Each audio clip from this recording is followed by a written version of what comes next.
Greetings everyone, welcome to commerce classes. और आज will be studying another question of inter branch transfers and elimination of unrealised profit. जो last class में question हमने solve किया था, we were given the profitability rate. So in this problem we are including one more dimension कि हमें rate of profit भी calculate करना है। Let us see the question. A company has two departments A and B. A sells goods to B at the normal selling price. That means when A sells goods to B, तो जो ये outsiders को price charge करती है, same price it is charging for the sales here also. So given information से हमें क्या बनाना है, डिपार्टमेंटल अकाउंट्स बनाने हैं and we are to prepare the consolidated profits also. So we are given opening stock, purchases, ये तो अलग अलग है। Transfer from A to B department, अब A डिपार्टमेंट के लिए this is going to be sale और B डिपार्टमेंट के लिए this is going to be a part of purchase. ठीक है ना, क्योंकि A ने B को सेल किया तो A की सेल का पार्ट होगा। सो A में ये सेल में कंपाइल करेंगे और B के केस में ये परचेजेस में ऐड हो जाएगा। वेजेस सेपरेट दे रखी हैं, सेल्स अलग अलग है, क्लोजिंग स्टॉक हो गया एंड सैलरीज भी दे रखी है। So rest of the information हमारी अलग अलग ही है। सो यहाँ फोकस सिर्फ इंटर डिपार्टमेंट ट्रांसफर्स पर रहेगा। So books of the company,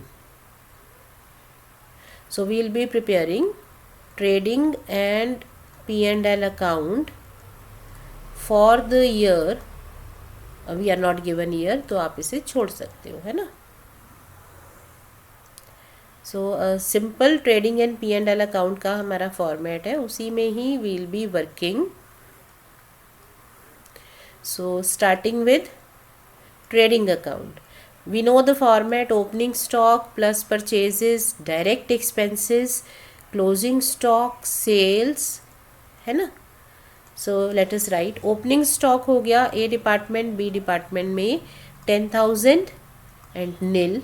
purchases हैं 2,50,000 और यहाँ B डिपार्टमेंट में क्या होगा, ये जो 40,000 का ट्रांसफ़र हुआ है वो इनकी परचेजेस का पार्ट है।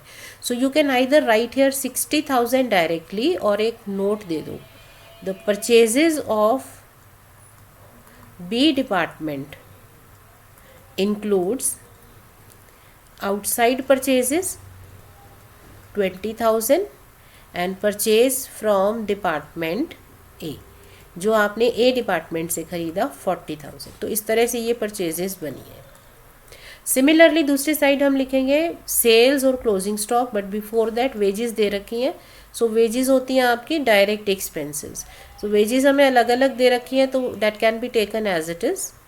उसके बाद है आपका क्लोजिंग स्टॉक 30,000 एंड 18,000, ओके।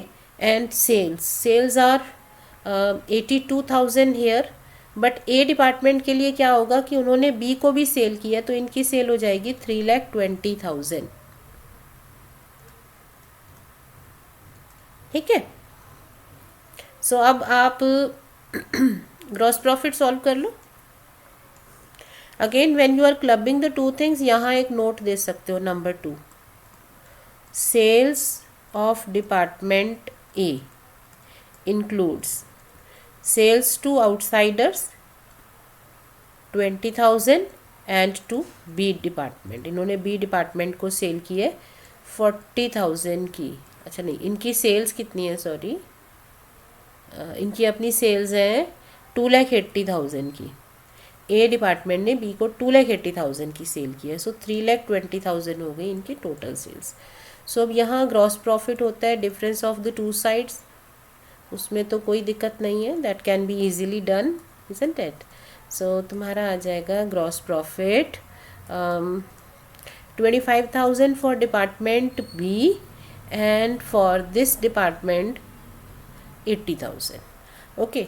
अब taking this as gross profit, आप इसमें और एलोकेशंस कर दो जो भी एक्सपेंसेस है, like salaries are given, so you can take salary.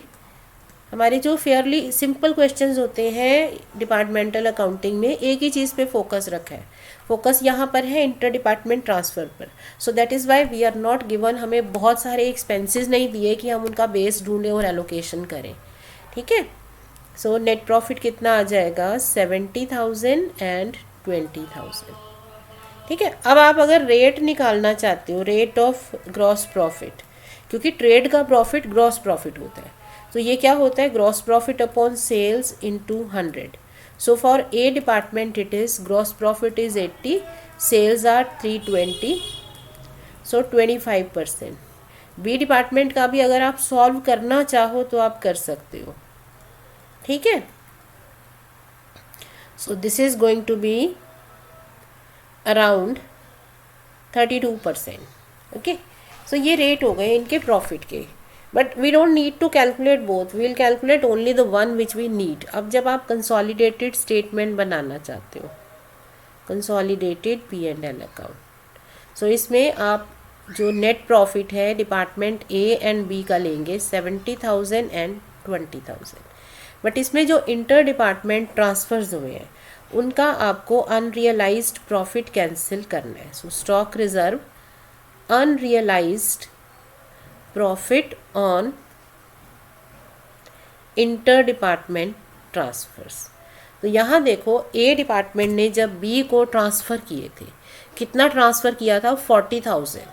ठीक है, इन्होंने 20 बाहर से ख़रीदा और 40 अपने ही एक डिपार्टमेंट से, अपनी ही फॉर्म के डिपार्टमेंट से ले लिया. सो टोटल इनकी 60,000 की परचेजेज हुई, सेल्स हुई. अब ये स्टॉक बच गया. सो ये कैसे निकालते हैं स्टॉक रिजर्व? सबसे पहले हमें देखना होता है कॉमन स्टॉक कितना है.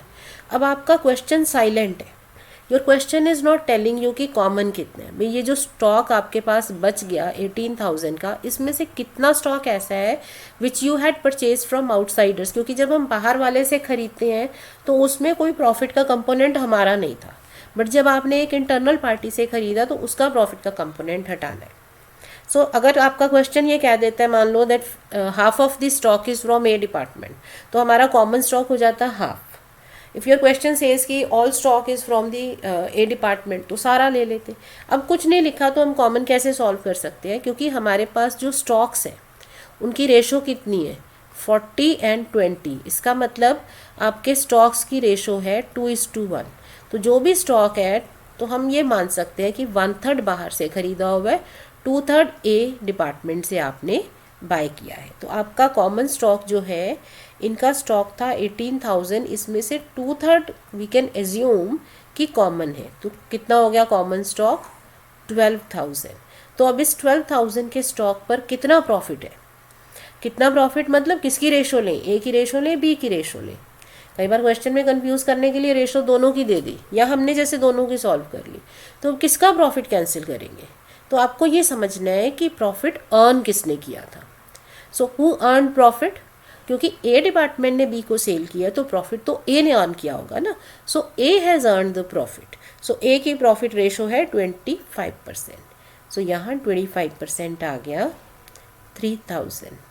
ठीक है, सो 87,000 हो जाएगा consolidated net profit of the company as a whole. All right. So जब भी इंटर डिपार्टमेंट ट्रांसफर्स हैं, we are to adjust the common stocks.